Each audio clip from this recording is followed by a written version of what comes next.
chapitre 3 de nos aventures kerbalistiques, et vous allez voir que depuis le précédent chapitre, eh bien, notre capsule spatiale a bien grandi, elle s'est étoffée, elle s'est même... Regardez, elle est maintenant occupée de quelques passagers, il y a du monde à bord, hein, vous allez voir. Il y a du monde à bord, et par le hublot d'ailleurs je vois que nous sommes déjà dans l'espace, nous tournons autour de notre petite planète que nous survolons. Et aujourd'hui, eh bien, je vais vous proposer de prendre quelques cours de pilotage. Lors des premiers chapitres, on avait appris à décoller et à se mettre en orbite.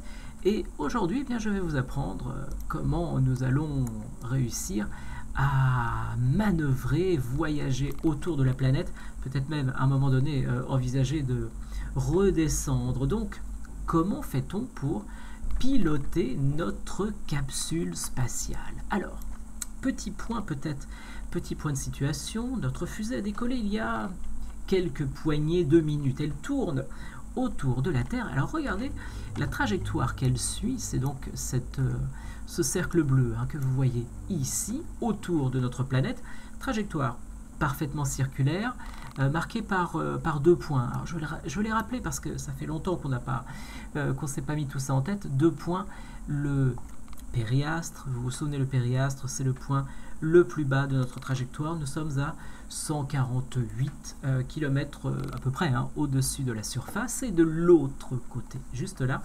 l'apoastre, le point le plus élevé de notre trajectoire, 164 km d'altitude. C'est une trajectoire qui est presque circulaire. Elle est presque circulaire, et vous voyez qu'elle suit la ligne de l'équateur. Elle va donc survoler. En fait, elle va survoler toujours les mêmes régions du ciel. Ça, c'est ce qu'on va découvrir aujourd'hui, et c'est ce qu'on va essayer de faire évoluer, parce que, si vous voyagez comme cela au-dessus de l'équateur, vous allez vous rendre compte que l'intérêt est assez limité, puisque nous ne survolerons par exemple jamais ces régions à haute latitude ou plus basse latitude. Nous n'irons jamais au-dessus du pôle Nord, du pôle Sud. Bref, on est un petit peu coincé sur notre trajectoire. On va également apprendre à prendre de la hauteur, ou au contraire à se rapprocher de la surface, peut-être pour justement voir un petit peu plus de détails, et donc il va nous falloir apprendre à manœuvrer. Alors, première manœuvre que je vais vous proposer de découvrir, eh bien, on va déjà essayer d'incliner notre trajectoire pour pouvoir survoler quelques régions. Par exemple, tenez, je crois qu'il y a une base spatiale qui est ici, là, juste là.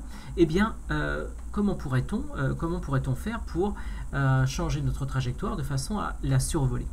Eh bien, on va manœuvrer. Alors, vous allez voir que dans Kerbal, on peut manœuvrer notre fusée en suivant 6 directions qu'on va découvrir, 6 directions, alors qui portent des noms. Vous allez voir que nous avons la direction prograde. La direction prograde, c'est la direction, regardez, qui se situe dans le prolongement de notre trajectoire. Nous avançons toujours dans la direction prograde. En gros, c'est devant nous. Nous avons le prograde, et nous avons la contrepartie qu'on appelle le rétrograde, c'est-à-dire que là, si j'appuie sur ce bouton, eh bien, je vais me positionner pour, voilà, faut pas être trop malade à l'intérieur, eh bien, me voilà positionné dans une trajectoire qui est rétrograde, c'est-à-dire que si j'allume les moteurs, je vais aller peut-être dans l'autre sens, je dis bien peut-être. Donc, prograde et rétrograde.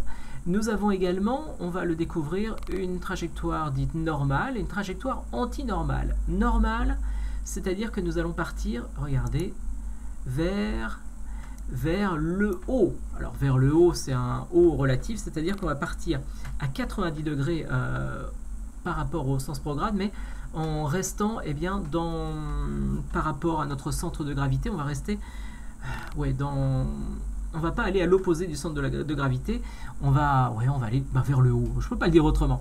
Et l'antinormal, je pense qu'il doit y avoir moyen de le dire autrement, l'antinormal étant la direction inverse. Et nous avons enfin, voilà, le radial et l'antiradial. Le radial et l'antiradial vont nous conduire vous allez le voir, l'antiradial à nous éloigner à la verticale par rapport à notre centre de gravité, voyez, et l'antiradial va nous amener à pointer vers la verticale, cette fois vers le bas.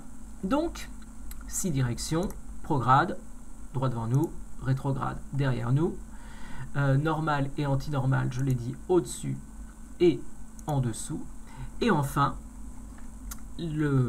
l'antiradial et le radial qui vont nous permettre d'aller soit à la verticale de notre planète dans un sens ou dans l'autre. Donc, 6 directions que l'on va apprendre à utiliser.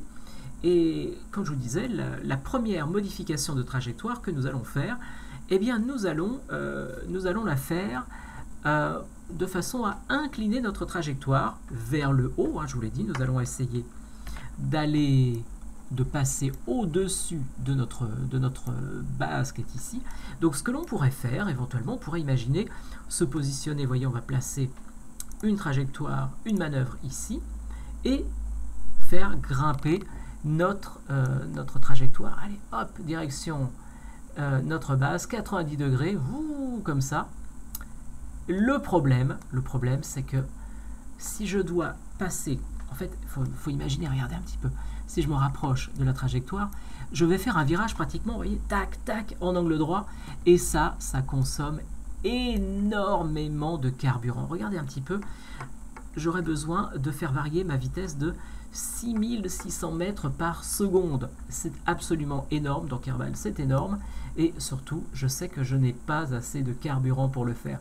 Je dispose du 10e du carburant nécessaire pour faire cette manœuvre, qui de toute façon m'amènerait effectivement à survoler ma base, peut-être une fois, mais ensuite, si je regarde ma trajectoire, elle nous envoie, je ne sais pas si vous voyez, quelque part très très loin vers les étoiles. Donc, on va opter pour une approche un petit peu plus subtile, c'est-à-dire, ce que l'on va faire, on va incliner légèrement notre trajectoire de façon à rester dans la périphérie de notre planète, et de façon à pouvoir survoler, cette fois pas une seule fois mais plusieurs fois, notre station, mais sans partir au fin fond de l'espace. Donc je vais rajouter un nœud de manœuvre que l'on va faire comme ceci, regardez. C'est beaucoup plus fin, beaucoup plus subtil, et ça consomme quand même beaucoup moins de carburant. Ouais, mais ça en consomme quand même pas mal. Ça en consomme pas mal, et en fait, je n'aurai jamais, j'aurai pas assez de carburant pour incliner ma trajectoire. En fait, les changements de trajectoire, notamment ces changements d'inclinaison, sont des modifications de trajectoire qui demandent du carburant.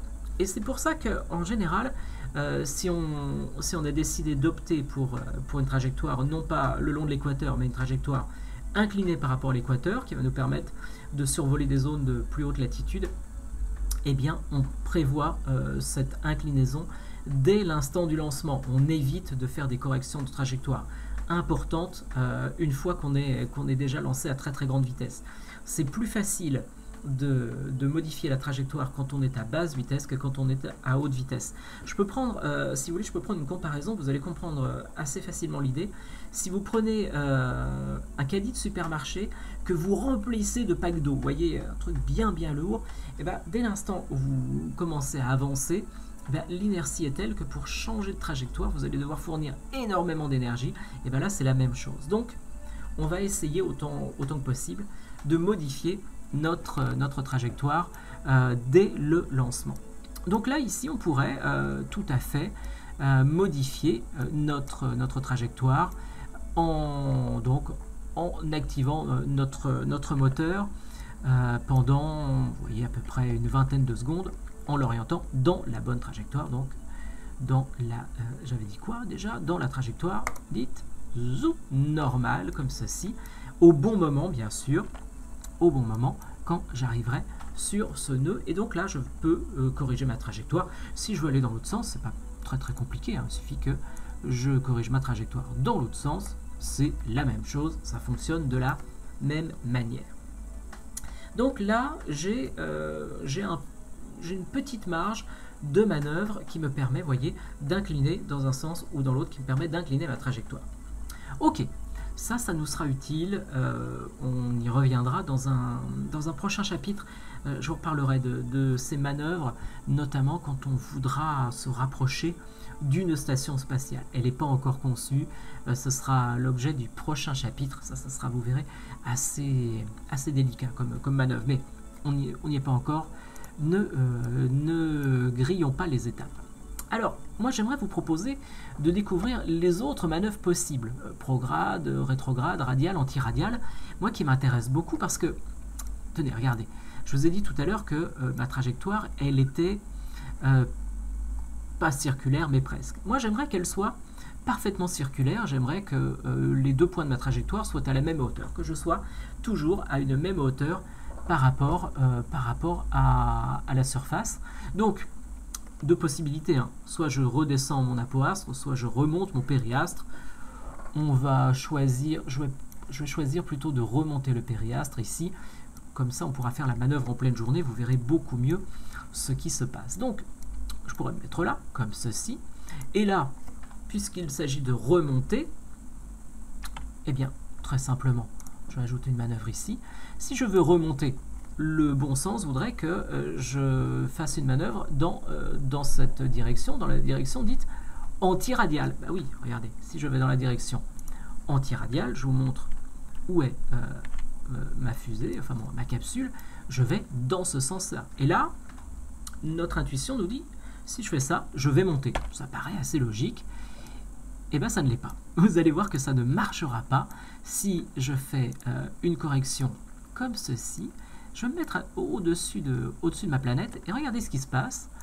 Si je modifie cette trajectoire, en fait, je vais la décaler. Vous voyez, je vais donner, mettons, 100, 200, ouais, 300 mètres par seconde.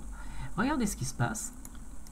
En fait, ma hauteur change. Alors c'est vrai que ma hauteur change, mais pas du tout comme je l'imaginais. Vous voyez, je voulais remonter le périastre. En réalité, le périastre est maintenant beaucoup plus bas et l'apoastre est lui beaucoup plus haut. J'ai changé les deux en même temps.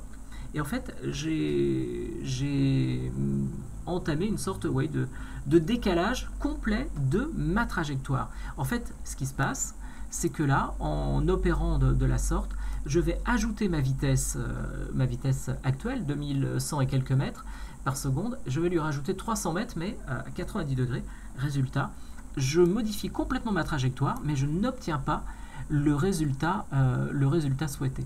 En fait, vous allez voir que si je veux monter la hauteur de mon périastre, eh bien c'est une autre manœuvre que je vais devoir faire. Je vais donc effacer cette manœuvre. Si je veux en fait monter mon périastre, il faut que je me place de l'autre côté de la planète au niveau de l'apoastre, ici, et que j'accélère. Et en accélérant, regardez ce qui va se passer. J'accélère ici, je vais donc faire un mouvement prograde de très très peu, hein, quelques mètres par seconde, j'ai pas besoin d'avancer beaucoup. Tac, regardez.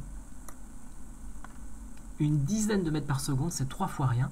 Et là, j'ai remonté mon apoastre, là il était de 148 km, enfin, et mon périastre, du coup, alors je sais pas si vous avez bien vu, mais du coup, apoastre et périastre se sont intervertis. Je vais vous la refaire. Regardez, plus doucement. Je vais essayer de la faire le plus doucement possible, mètre par seconde par mètre par seconde.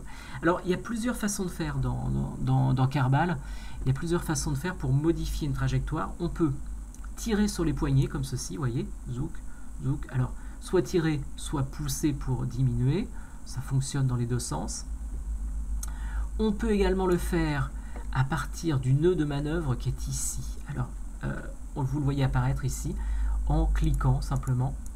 Ouais, c'est ça, en cliquant. Et à chaque fois que je clique, eh bien, je vais grimper d'1 mètre par seconde. Et ainsi, eh bien, je vais pouvoir être très précis.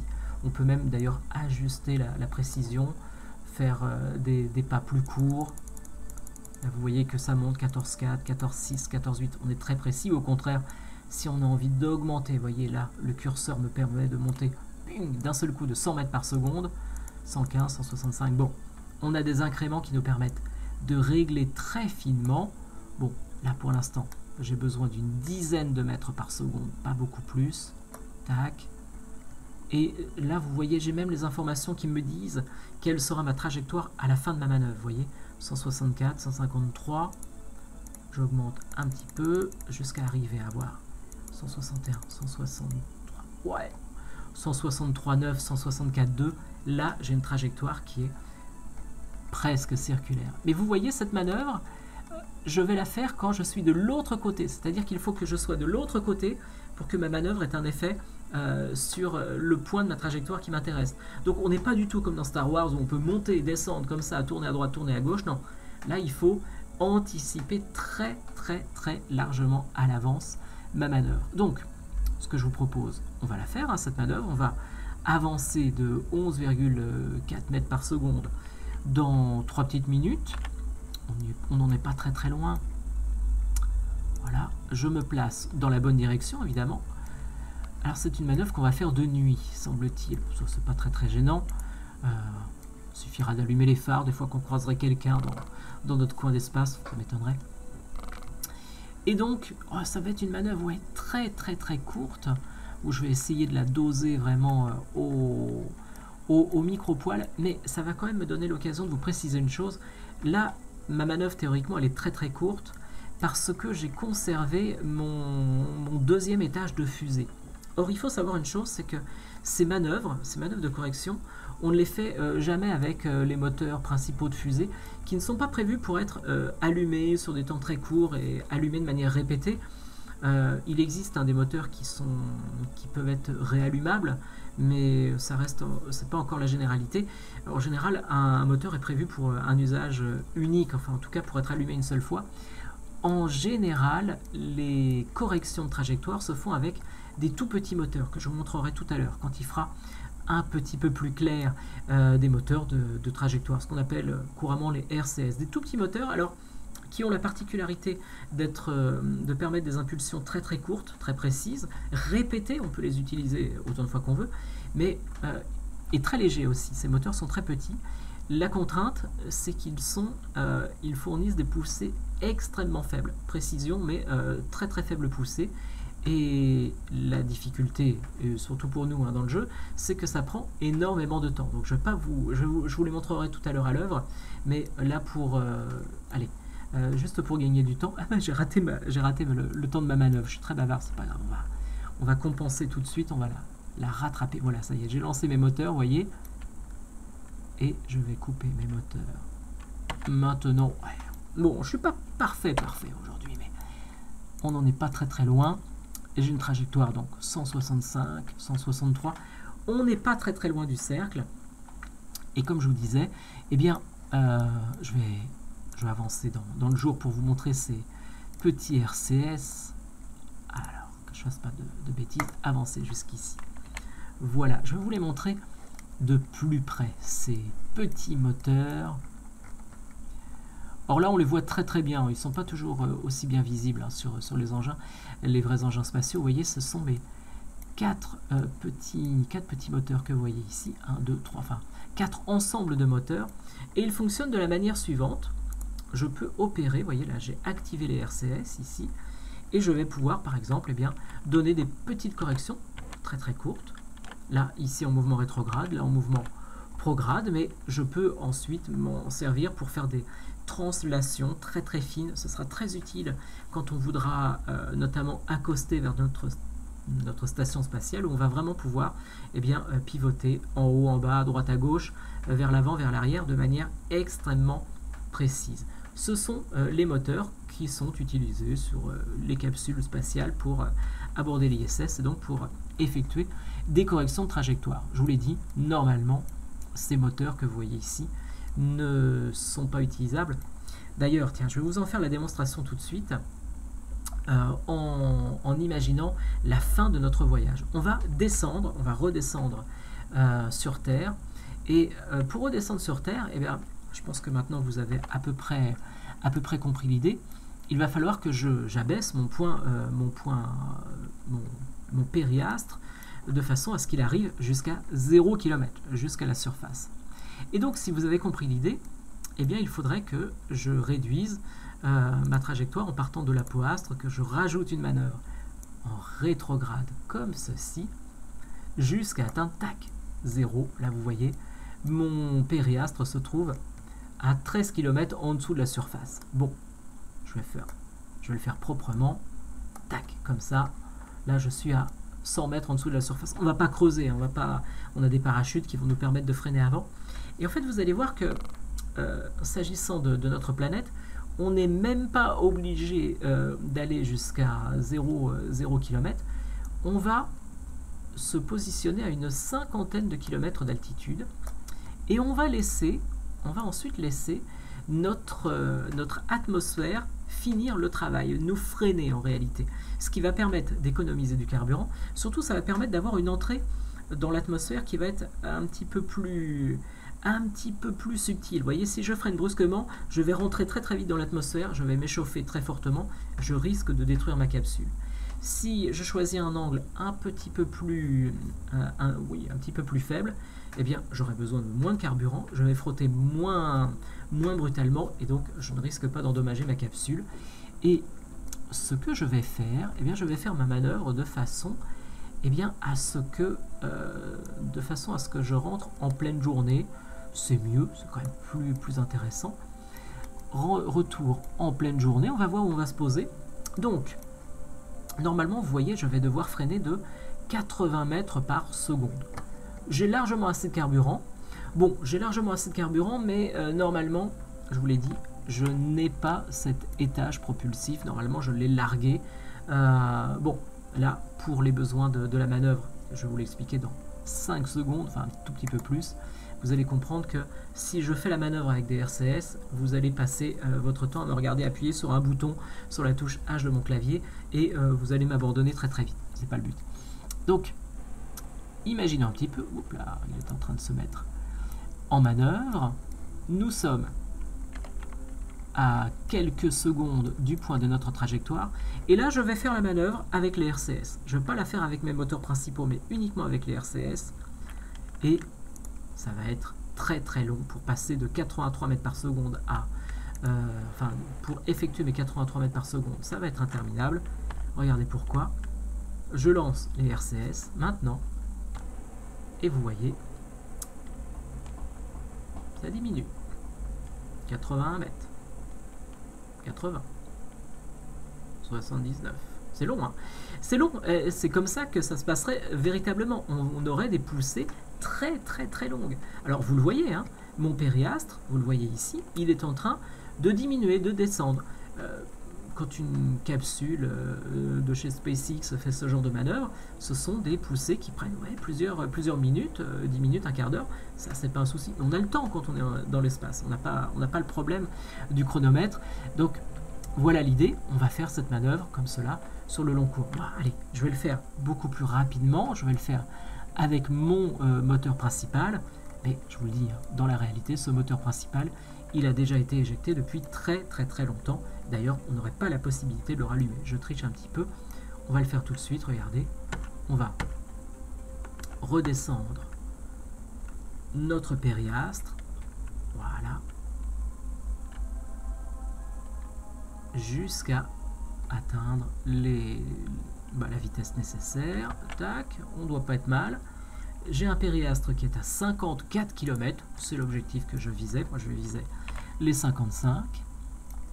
Et maintenant, eh bien, nous allons pouvoir rentrer sur notre planète. On va avancer un petit peu. Jusque là, voilà. Nous redescendons, hein. Voyez, nous sommes à une centaine de kilomètres. Et il va nous arrêter normalement, vous allez le voir, ouais, 78 km. Tac.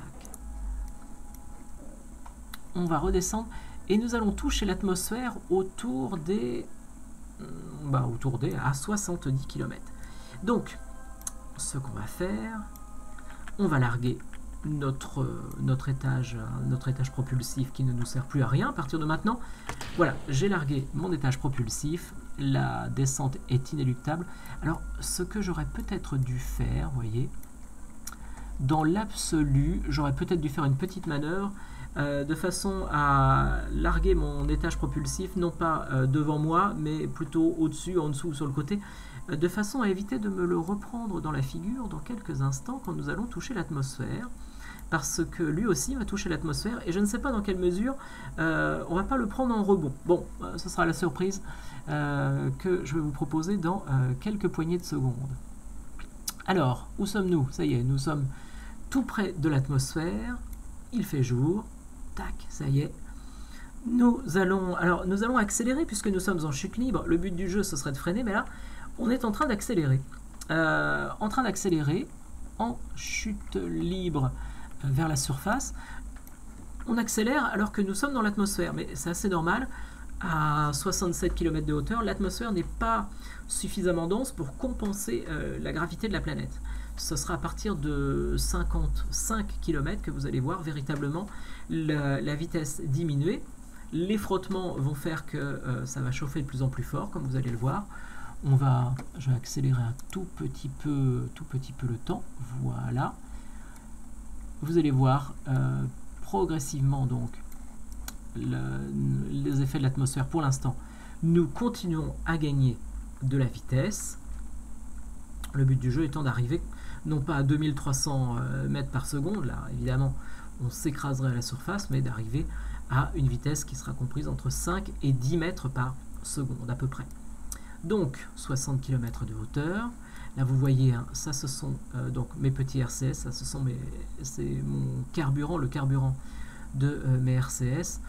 Ça je vais probablement le larguer lui aussi dans pas très longtemps parce qu'il ne me sert à rien, c'est donc une charge tout à fait inutile. Alors là vous voyez ce que je vais faire, je vais être un petit peu intelligent sur ce coup là. Je vais me mettre dans une orientation normale, on va larguer ce module, hop, voilà, se remettre en rétrograde, et là voilà, mon module, je sais que je ne me le prendrai pas dans la figure, il est parti, il va brûler dans l'atmosphère lui aussi, mais il va brûler sans que je risque de me le prendre. Donc voilà, ça c'est fait, mon petit module va commencer à s'échauffer, et regardez, tiens, je discute, vous voyez que ça y est, notre vitesse est en train de diminuer, car nous sommes en train de frotter l'atmosphère. Ça va être de plus en plus net dans les prochaines secondes. Je vais accélérer encore un petit peu. Vous allez voir que tout autour, notre capsule va commencer à rougir. Ça devrait plus tarder maintenant. Mais bon, nos petits camarades astronautes gardent, vous le voyez, le sourire, pas du tout inquiets par ce qui peut se passer à l'extérieur. Bon, remarquez, on voit la mer, c'est plutôt pas mal. La vue est plutôt sympathique. On voit les étoiles. On est pas mal quand on est à l'intérieur de notre capsule spatiale. Mais pourtant, ouais, ça commence à chauffer. Hop là. Alors, pourquoi je ne peux pas? Alors, ouais, ça y est, voilà, regardez un petit peu. Ça commence à s'échauffer tout autour de nous. Nous allons retomber. Alors, tiens, regardez où nous allons retomber. Pour l'instant, la trajectoire nous indique que nous allons retomber quelque part. Je pense que comme on n'a pas fini de freiner, nous allons retomber sur la terre ferme quelque part par ici. On sait aussi bien d'ailleurs qu'on tombe ici plutôt que dans les montagnes. J'ai eu quelques expériences malheureuses d'atterrissage en région montagneuse. C'est pas terrible. C'est pas terrible du tout. Donc, vous voyez que ça chauffe énormément. Vous voyez que notre vitesse diminue de manière importante. Ben, on y est presque. Hein. Allez, encore un petit effort. Allez, on va accélérer encore. Ouais, on va peut-être arriver dans les montagnes quand même. On va peut-être arriver dans les montagnes puisque je vois que ma trajectoire, je pensais qu'on n'arriverait pas ici. En fait, on va probablement se poser juste là. Ah bah ça y est. Vous voyez, ça va tellement vite que mes parachutes se sont déjà déployés. Bon, là, vous voyez le sol arriver à une vitesse absolument effarante. Bon, c'est simplement que je suis à 4 fois la vitesse de défilement normale. Je suis en train de me demander sur quelle nature de sol on va se poser. Si on arrive à se poser sur un endroit qui est à peu près plat, tout va bien. Si on est sur une pente, c'est beaucoup plus compliqué comme arrivée. Alors, ouais, on devrait être pas trop mal. Je vais accélérer la descente. On va toujours à 40 mètres par seconde. Nous avons ouvert alors les petits parachutes de freinage atmosphérique. Et maintenant, le grand parachute qui vient de s'ouvrir. Nous sommes à 600 mètres au-dessus de la surface. On va à 9 mètres par seconde. Donc c'est parfait. On va se poser en douceur dans les montagnes. Il n'y aura plus qu'à attendre que les secours viennent nous récupérer dans ce beau paysage. Hein. Après tout, on ne leur facilite pas vraiment le travail, mais pour nous, voyez, on y est presque. Notre mission est presque terminée. Plus que quelques poignées de mètres. Et notre équipage, tac, se pose, sain et sauf, à la surface de notre planète, après avoir effectué quelques manœuvres dans l'espace. Ces quelques manœuvres, eh bien, on apprendra à les réutiliser dans notre prochaine vidéo parce que, étape supplémentaire, pour la prochaine fois, nous allons apprendre à nous approcher et à faire ce qu'on va appeler un docking avec la station spatiale que vous découvrirez dans le prochain épisode. Allez, je vous dis à très bientôt pour de nouvelles aventures kerbalistiques. Bonne journée à tous.